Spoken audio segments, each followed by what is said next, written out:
ગોધરામાં ટ્રાફિકની સમસ્યાને નિવારવા માટે વહીવટી તંત્ર દ્વારા રેલવે ઓવરબ્રિજને ખુલ્લો મૂકવામાં આવ્યો. પંચમહાલ જિલ્લાના ગોધરા શહેરમાં ટ્રાફિક સમસ્યાને નિવારવા માટે વહીવટી તંત્ર દ્વારા રેલવે ઓવરબ્રિજ ખુલ્લો મૂકવામાં આવ્યો છે.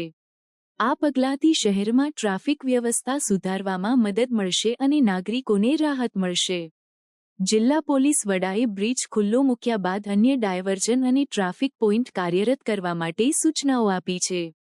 આથી શહેરમાં ટ્રાફિકનું સુચારુ સંચાલન સુનિશ્ચિત કરવામાં આવશે અને વાહનચાલકોને અનાવશ્યક વિલંબનો સામનો કરવો નહીં પડે.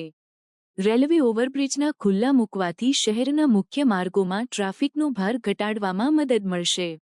નાગરિકો અને વાહનચાલકો માટે આ એક સુવિધાજનક માર્ગ તરીકે સાબિત થશે, જે ટ્રાફિક જામ અને વિલંબને ઘટાડશે.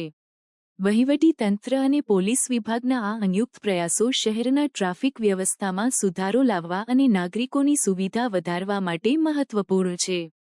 આ પગલાંથી ગોધરા શહેરમાં ટ્રાફિક સમસ્યાઓનું નિરાકરણ અને વ્યવસ્થિત વાહન વ્યવહાર સુનિશ્ચિત થશે.